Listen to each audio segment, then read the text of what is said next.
Okay, good afternoon, everybody. I think I'm connected with the outside world and connected with Slovakia. I can see some people are typing in hello. That's good news for me. So good afternoon, everyone.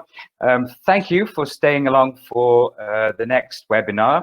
My name is Dan, and I'm happy to say, proud to say that I'm one of the co-authors for High Note. I worked on student book level 3. Now, the session today is all about personalisation with upper secondary students. We're going to be looking at some tips and some challenges.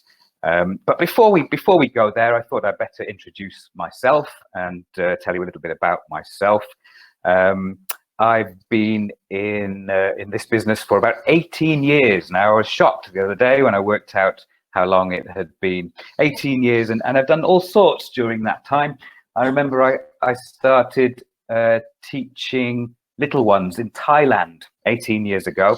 It was equal parts thrilling and terrifying, I have to say, but I never looked back, and since then I've done all sorts of things, including school management and some examining and teacher training and writing. So there's been it's been busy, but there's also been time for some of my interests and hobbies, which I suppose are similar to yours. We'll find out. One of them is reading. I love reading. I'm an avid reader. I've always got a book on the go. And another, I'm a huge music fan. That's another thing. Specifically dance music. So a big music fan and occasional DJ.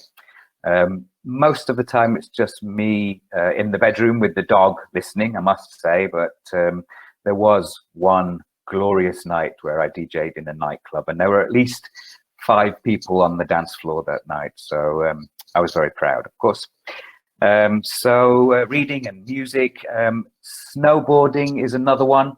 I'm lucky to say I just recently come back from a snowboarding trip.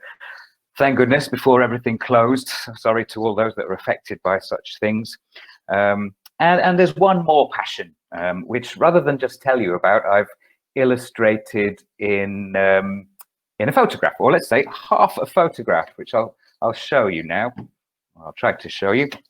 There we go. So you can see half a photograph of, obviously, me, and something is making me very happy. And this thing is my other passion. Now, I know you can't call out, but maybe you could type out. Have you any idea what's on the other side? Oh, somebody's got it already. Yes, indeed, it is a monkey. Yes, no, my passion is not a horse. Someone just typed in a horse. My passion is not monkeys, but my passion is nature. I'm a true fan of nature. And this photograph was taken on my honeymoon in Indonesia. Not with the monkey, I must point out. I do have a human wife, and she's Polish, and I've lived in Poland for the last 13 years, and I'm talking to you today from Poland. Very good. My love for nature is in no small part to do with this young man. This is my dog Flash, who is actually here somewhere today. He's actually asleep just behind me. He's promised to be quiet, and he'll get a bone if he does. So hopefully he will keep that promise. We'll see. We hope not to hear from Flash today, but Flash is a very important part of the team. He's co-author and in charge of making sure I take regular breaks and regular walks. All right, so that's enough about me to start off with. Let's have a look at the menu for the rest of the webinar today. As you will remember, it's all about personalisation with upper secondary students. And it's always good, I think, to start with a definition.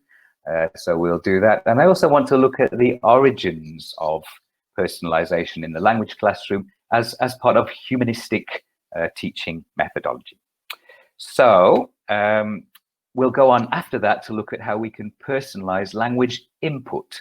So language development, skills development, and very importantly, how we can make practice more meaningful than just simply filling a gap or completing a sentence. Then we'll move on to talk about personalizing output. And this is where I want to look at some of the pitfalls, but also, of course, present solutions to personalizing output. And we'll be talking about freer speaking activities and those final less controlled activities that we do with students in class, how to make those a success. And to finish off with, providing feedback, of course, is a very important part of successful speaking activities. And it's difficult when you've got a classroom full of students all speaking at the same time. So we'll look at a technique that you may already be familiar with. It's called delayed error correction in the final part of the talk today. And to help us along the way, we will, of course, be looking at ideas, lessons and sections from High Notes. As I'm sure you've already heard, it's the latest upper secondary course from Pearson, 5 levels, and I'm very proud to say that I'm co-author of level 3. Co-author with my colleague Bob Hastings, who is sadly under full quarantine in Spain at the moment, as is everyone over there. So yes, Bob's trapped in his house at the moment, but he's well and he's fine. I spoke to him just the other day. All right, so let's make a start. We are going to be looking at definitions to begin with. So let's turn to some names that I'm sure you will know.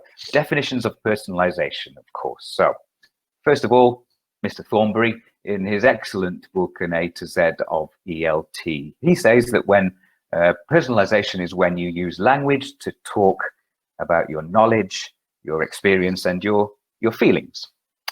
Another source we will no doubt recognize, the British Council website Teaching English, also a great resource for teachers. They say that personalization is when activities allow students to use language and to express their own ideas, feelings, preferences, and opinions. And finally, another famous name, Jeremy Harmer, again in a great book for teachers, Essential Teacher Knowledge. Harmer says that personalization is when students use language to talk about themselves and the things which interest them. So 3 very similar definitions. Now, 1,000,000 points for anybody who can tell me who this lady is. If you think you know who it is, you can type into the chat box now. My throat's going dry, so I'll just have a drink. Yes, well, I can see that very few people, yes, no idea. Someone's typed in. No, it's not my mum. No, a researcher, well, of sorts. Let me tell you, this is a lady called Gertrude Moskowitz. And Gertrude Moskowitz is an author. That's right, she's an author of books. This one in particular, it was called Caring and Sharing in the Foreign Language Class. And it was published in 1978. And now Moskowitz is one of the earliest proponents of a humanistic approach to language teaching, which basically just means putting the students at the center of learning. Now, the book is old, obviously, 1978, and it is as sort of touchy-feely as the cover and the title might suggest, caring and sharing in the foreign language classroom. But it's a great book, and it contains some principles which are, I think, just as relevant, 42 years after it was published as they were when it was first written. And they're principles that really lie at the core of my teaching and writing philosophy. Let's just pick out 3 of those principles. Moskowitz said that when we're teaching, we should try to connect the contents of our lessons or our materials with the students. Something. As you can see, one word is missing. I can see someone's already very fast typing in the answers. It is indeed with the students' lives. So Moskowitz said that by doing so, by connecting with the students' lives, we're focusing on what students know rather than what they are ignorant of. And from a learner's point of view or standpoint, there's quite a psychological difference in dealing with what is, another missing word, in dealing with what is not famous. Well done, Anna Supova, familiar. With what is familiar rather than what is unknown. Let's just unpack that for a moment. I think basically what Moskovitz was saying is that personalization builds confidence.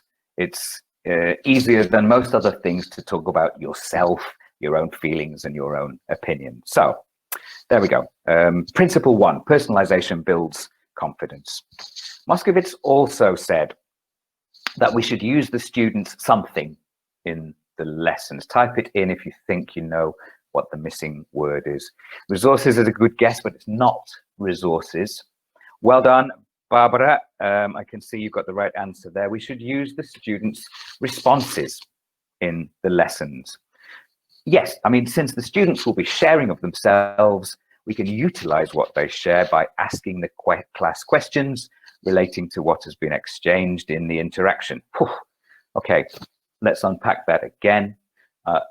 Basically, I think Moskovitz was saying that personalization requires feedback, and it requires feedback on the contents of what was said, not just on the language that was used to say it. It's very important that we respond to what the students tell us, not just how they do so. One more. Your students have ideas too. Moskovitz said, don't overlook an important resource of ideas for humanistic techniques. Who can tell you what interests them better than? Type them in if you think you know what's missing there. Exactly. Well done, Levitsa. Well done. Everybody has it. Yes, your students themselves. And here's the key, I think. What Moskovitz was saying is that bringing the students' lives to the content brings the content to life. And if you like, that's a sort of a mantra that I've always had for my own teaching and also for my writing. Bring the students' lives to the content brings the content to life. Something, I think, to keep in mind. Good. All right, so we've had a simple definition, or three, and we've looked at the origins of personalization as a humanistic teaching technique. And one of the earliest proponents was Gertrude Moskovitz. Let's move on now to talk about personalizing language input. And I'm going to show you a photograph, and I wonder if you can guess who it is in the photograph. Have a look. Ooh. Any idea who that could be? Yes, that's right. It is me. I don't know why I insist on showing embarrassing old photographs of myself to large groups of people to earn a living, but there we go. This is me quite some time ago. How old do you think I am in this particular picture? Type it in if you think you know. Wow, I just need to try and catch up. There's so many messages coming that I can't see them all here. Let's just see if I can change that. No, not for now. That's all right. I can't see your guesses at the moment, but I suppose you're guessing that I'm teenage. Indeed, I am 15 years old in this photograph. What a long time ago. 15 years old. And life, of course, was very different when I was a 15-year-old. Let me tell you a little bit what life was like when I was 15. I've always been a music fan. So when listening to music as a 15-year-old used to be done upstairs in my bedroom, still the same, but with one of those old, double cassette decks. You probably remember cassettes. And on Sunday evening, I would always try to record the top 40 charts, and so that was done on an old-fashioned tape recorder. Watching films, that had to be done downstairs. There was only one television in the house, so whatever we wanted to watch had to be agreed between myself and my parents and my sister.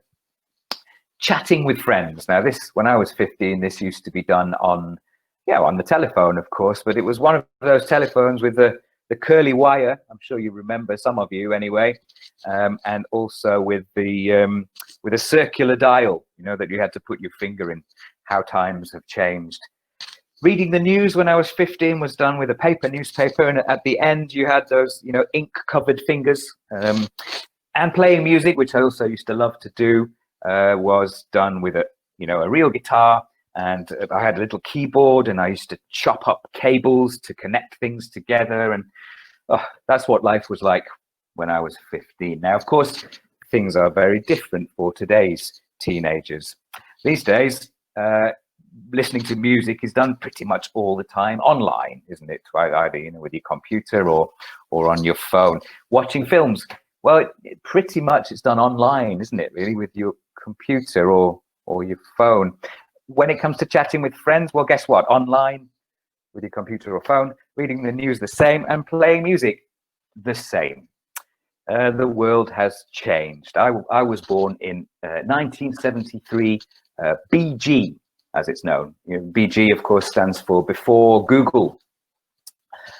Most of our students, and I'm sure plenty of you, were born AG, or after Google. I've got it written down somewhere when it was that Google started. Was it 1998 Google started. So for our students, technology has always been a part of their lives, an important part, and it is, of course, an important part of any language course these days. And High Note, as you would expect, contains all sorts of technological goodies. There's extra online practice, there's an app for students to practice language with, there's an interactive workbook which even gives instant feedback and automatic grading. Fabulous, except it does make me worry that maybe one day we teachers will be replaced by robots or computers completely. I think not. I think that will never happen. But there are, of course, some ways in which robots are better than humans. Let's take a look. I wonder if you can think of 3 ways in which robots are better than humans. For example, very, very relevant at the moment, robots, of course, don't get sick. Can you think of any other ways that robots are better than humans? I'm just going to try and see if I can see your messages again. No, for some reason I can't. Okay, not to worry. Oh yes, there we go. There we go. Okay, yeah. What are people typing in? Yes, robots are cheaper than humans, of course. Yes, they don't get sick. That's right. They don't argue. Also true. Yes. Okay, so lots and lots of ideas of the way that robots are better than humans. And it seemed to me that this would be a good starting point for a lesson on a very important but quite challenging subject to cover with today's students. And that, of course, is technology. Let's take a look at how we can use personalization to make such a lesson more engaging. Now, technology, I think, to appeal to today's students has to be, first of all, forward-looking. A lesson on technology, I mean, has to be very much forward-looking. It has to be engaging as well, and of course, key, relevant to the student's own life. So let's have a look at how I've done that in level 3 of High Note, and this is a reading lesson in level 3, which is all about artificial intelligence. Now, as with all the skills lessons in High Note, you'll find that there's a combination between the skill and vocabulary. So we're tackling 2 things at once. In this case, the skill that we're developing is skimming and scanning, and the vocabulary that we're developing is actually word forms, converting verbs into nouns. Okay, so it's an engaging text that looks at the future of artificial intelligence, including questions such as why some experts are worried, people like Elon Musk and Bill Gates, whether there will indeed be killer robots one day that take over the earth, and of course what we can do to make sure that AI is safe in the future. So forward-looking and engaging. And when it comes to actually engaging the students, I want to just draw your attention to the vocabulary practice exercise. As we said, we're doing word forms here, so verbs and nouns. So the obvious practice exercise is transformations. And let's have a closer look at how we can make this more than just filling a gap. have a look at the example number 6 here. So the students are asked to transform recognize into the noun. So my new phone can recognize my fingerprints. My new phone has fingerprint recognition, of course. But what we've done there is we've taken a personalized look at the topic. And of course, we then give the students the chance to say if the sentences are true for you. Now, it's not a new technique, but you may never have thought quite all the way through this, because what it allows us to do is relate quite a dry language practice, in fact, back to the students' lives. So true for you is one technique we can use to make control practice personalized.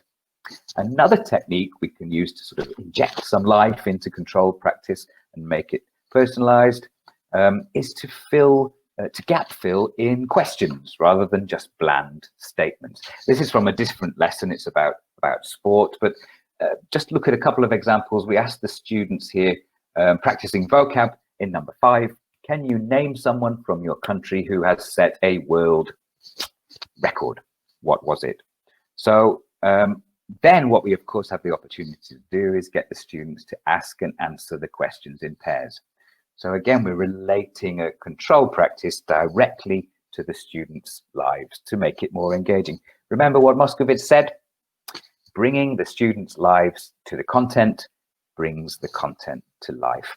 And all the way through High Note, I've tried to use such techniques to really inject some life into these control practice exercise. The personalization doesn't stop there. Back to the AI lesson, of course, we're asking students in the final speaking activity which areas of their life AI might help them in. And again, we're bringing the students' lives to the content to bring it to life. Good. Okay, just before we leave this lesson, I want to point out that every reading lesson finishes with something called a reflect section, and there's a watch and reflect video, because High Note is a course that really focuses on bridging the gap between school life and young adult life and developing such key things as critical thinking. And this is one of the places where that takes place. So there's a video from ITN, which you may have heard of, one of the main channels in the UK, always related back to the topic of the reading, and of course with the worksheet ready to go for you to use in class. Another place where we try to bridge this gap between school life and young adult life is in the life skills section. And we've tried to take a very sort of modern approach to this. For example, this is from level 4. One of the life skills we deal with there is how to manage your online image. Extremely important for young people these days, as is something taken from level 3 here, how to identify fake news. Something we sadly all need to be able to do these days. Okay, let me just check that that's okay, everything's good. And the final, rather another place where we tackle this sort of preparing for adult life is in the culture spots, of which you'll find 2 at the end of each level. This one, of course, is all about the most popular drink in the UK, which, as we all know, is beer. No, it's not. Of course, it's not. It's tea. But this is a teenage course. We don't mention beer. So culture spots 2, helping to bridge that gap. Lovely. Let's move away from the book for a little while now, because I want to talk about personalizing language output and what could possibly go wrong. I want to show you one of my favorite classroom activities as a starter, and it's called tea or coffee. Now, as you can tell, I'm an English man, so you can tell what I do every day at 5 p.m. Have a cup of tea. That's right. Actually, in my case, that's not true, because I'm not much of a fan of tea with milk. Much more of a coffee man. I probably drink too much coffee. I like it as black as a moonless night. And I've been trying to cut down my coffee consumption recently. I'm down to just 1 cup a day. Here it is. Joking. I have to, of course, have my coffee early in the day, because otherwise it keeps me awake at night. What about you? Are you tea people or are you coffee people? This is a basis for a great classroom activity that looks like this. Imagine this is the whiteboard, and all you need to do is pop up some choices for the students to discuss. So tea or coffee. Now, bear in mind that these are choices aimed at you, not at your students today. Are you more of a spicy food person, or are you more of a mild food person? Do you like a wild night out, or is it more of a quiet night in these days? And a very important question, is it Hemsworth or is it Clooney? We're joking around, of course, but you can choose almost any sort of choices that fit with the topic that you're doing at the moment in class. And this is always a great activity. So something I recommend you try in class. But I think we're all familiar with situations where, you know, we have what we think is a lovely speaking activity set up and ready to go, and students simply don't respond. You know, either you sort of set the instructions and off you go, and you're greeted with silence, horrible feeling, or your lovely sort of 20-minute speaking activity is finished after about 2 minutes. It's happened to us all at some point or other, and as an author, I'm very interested in why that happens, and what we might be able to do to prevent that through, well, first of all, through materials design, but also through careful classroom management. So when a speaking activity such as this doesn't work, what I'd like you to think about now is why that doesn't work. What are some of the reasons that students aren't speaking when we ask them to? Think about it for just a second, because I just need to check. I'm having issues with these comments again. Let's see if we can solve them. What do you think about that?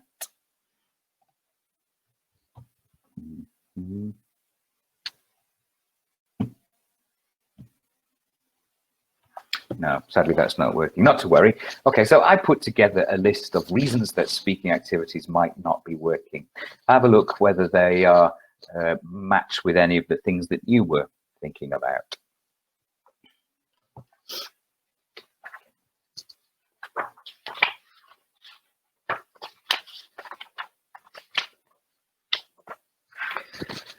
Good. Hopefully you've had a chance to read through that list now. So let's deal with them one by one. The first is gaps in linguistic knowledge. So sure, basically the students may not be able to complete the task because they don't have the language they need in order to do so. So what can we do about that? Well, careful materials design, I think, is very important. Something I thought about when I was writing High Note. And the lessons, of course, there's a symbiotic relationship between the final speaking tasks and the run-up to that task in the lesson. But the key language that students are going to need for all the freer speaking tasks is repeated as you go from lesson to lesson through the unit in High Note. So there's built-in revision and repetition of key structures and also key vocabulary. And to some extent, this helps students to build up the essential language that they need for the tasks that we're asking them to complete. That recycling of key structures and vocabulary, of course, continues into the workbooks. And the workbooks are a great resource, especially the level 4 workbook. And I say this because I wrote it myself. Okay. Joking aside, the workbooks are a great accompaniment to the student books. So we can do quite a lot through materials design to ensure that the language is repeated and revised as we work towards these final tasks. Another reason that students may not be speaking with a speaking task is that they simply don't understand the task that we've given them. Our instructions may not be clear. This is solved not through materials design, but through classroom management. First of all, it's a great idea, of course, to model the task open class. You remember when I was explaining the tea or coffee activity to you?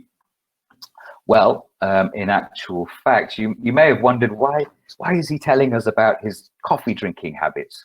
Well, actually what I wanted to do was model the task to you. I was giving you an idea of the kind of language I hoped that you would use if you were doing the task, and the kind of length of time that I hoped you would speak for. And I always try to do the same thing if I'm doing this in class. So modeling the task open class is a great way to ensure that students know what they're supposed to do. And of course, checking your instructions, which is an art in itself, and something that's worthy of a whole separate webinar. Perhaps that's something we can do one day, the art of checking instructions. Okay, what else? What are the other reasons that we had that students may not be speaking when we've asked them to? Well, lack of confidence is a very common one, of course. Some students, we're desperate to get them to say something.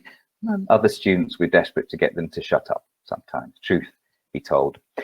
For those that lack confidence, one thing we can do to try to help, we're not going to change anyone's personality fundamentally, but one thing we can do to try to help is to point out to them that there are times in the lesson where the emphasis is on accuracy, but there are also times where the emphasis is on fluency. So accuracy, fluency, and in these freer speaking activities, the emphasis, of course, is on fluency. Essentially, what we're saying to them is do the best with the language you've got. Try not to worry too much about mistakes, and perhaps that will help a little with confidence. The other big thing here is the nature of what we're asking them to do. And this is another reason why I'm so keen on personalization, because it's easier to talk about yourself and your own experiences than something abstract. And so you'll find throughout High Note, I've tried to include this element of personalization in all the speaking activities. Good. All right. What else did we have on our list? No content ideas and no time to think about what to say or how to say it. I think we're all familiar with this, right? We set a task to our students, and particularly teenage students, they may well be, I don't know, well, no idea what to say. In such cases, I think materials design can help us to provide some scaffolding for students, and classroom management can help us to build in some planning time so that students actually have a chance to think about what they're going to say. Let's look at how materials design can possibly help when students don't have any content ideas. This is, I have to say, one of my favorite lessons from level 3 of High Note. It's from the unit on sports and health and fitness, and it's about Aaron Wheels Fotheringham, who is an absolute hero. He's a wheelchair athlete, an extreme wheelchair athlete. And when I say extreme, I really mean extreme. Go on YouTube and look him up if you've got a chance. He was the first person ever to do a double backflip off a giant ramp in a wheelchair and land on the other side. And at the 2016 Paralympics in Brazil, he took part in the opening ceremony, I think, and performed a similarly incredible jump through a ring of fire. So he's a very cool young man, and a great, and I think, inclusive and engaging topic for particularly the first lesson in the unit on sports and activities. But what I wanted to draw your attention to, this is a grammar and vocabulary lesson, but what I want to draw your attention to is the final speaking activity, which looks like this. Let's just make it a bit bigger. So we're asking the students in pairs to talk about the time when they or someone they know did well in a sport, a performance, or some other kind of challenge. And that's exactly the sort of task where you're often greeted by blank faces. Where should I start? What on earth am I going to talk about? So with this in mind, I've tried to provide some scaffolding. And as you'll see, the instructions are to use the prompts at the back of the book. There's a communications bank, and in that there are some prompts to help the students to structure their answers. So, to sort of feed them some ideas, but also an opportunity for us as teachers to give them some planning time, because we're all fluent speakers of English, and we don't we don't necessarily need a lot of time to plan what we're going to say. Students at level 3, and indeed pretty much all levels, need time to think about what they're going to say. So if we can use questions like this and say to them, okay, spend a few minutes, think about your answers to these questions before you speak, we're likely to have a more fruitful speaking activity in the long run. Great. All right. So materials design, providing ideas, and planning time. Another reason that we said students may not be speaking when we've asked them to is that they have no reason to listen to their partners. It may make you giggle, but it's true, I think, isn't it? Especially, on a hot Friday afternoon after a long week at school, a group of teenagers are not always interested in what their partners are trying to say. So again, I've thought about this. How can we structure the materials to help deal with this particular problem? Let's have a quick look one more time to see. I'll point out what I think is a solution to this. This is from the first lesson in level 3, which is all about proms. The popularity of proms now outside of the US. These have become particularly popular in Europe as well. So that's the topic of the lesson. But what I want to point out to you is the vocab practice. It's a practice of phrases with dress. It makes sense because a lot of the talk in proms is about getting dressed up. So what we've asked the students to do here is use the phrases to complete some sentences. But look carefully at the instructions. Make 3 true sentences and 1 false about yourself. So using the language from the box, 3 true and 1 false. Can your partner guess which one is false? Again, you've probably seen this before, but the thinking behind this is that it gives the partner a reason to listen, to identify the false sentence. So it's something very simple, but we hope it's another reason to listen and to speak, and perhaps deals with one of these problems that occur when we ask students to speak. Good. Can your partner guess which one is false? Now, the final reason that students may not be speaking, and I think this goes particularly for our older students and our more experienced students. Any of you who teach adults will probably have come across this as well. Doubts about the value of personalized freer speaking. There may be some students who say or think to themselves things like this, these kinds of doubts. There's no point in talking about ourselves if we use bad English to do it. Okay, and we can see where they're coming from, but I think in this case, it's that the student hasn't really understood the focus of the particular part of the lesson. As I mentioned before, fluency versus accuracy. And at this stage, we need to be focusing on fluency, using the English we have to try to express ourselves. A second doubt here, I speak a lot, but what's the point if you never correct me? I'll never improve. Well, yes, absolutely, a fair point. And this provides a challenge to us as teachers, doesn't it? When we've got a busy classroom full of students, let's say they're in pairs and they're chatting away, how on earth can we provide feedback without interrupting them, and that is helpful to everyone in the class? Well, let's try and answer that question. I want to look at a technique that's called delayed error correction. You may be familiar with this already. If you are, wonderful. If not, then this is something that can help us to overcome that challenge of a classroom full of students talking to each other that need feedback. I think the first thing to think about is the layout of your classroom. It's very important, if you can, to be able to get behind your students. Now, that might sound a little strange, but let me explain what I mean. You've probably seen yourself what happens if during a speaking activity you approach a group or a pair of students. 9 times out of 10, when the teacher approaches them, they will stop and they will look at you, expecting you to say something or seeing an opportunity to ask you a question. Oh, miss, what's the word for? Okay, which To my mind, when the focus is on fluency, is not a good thing.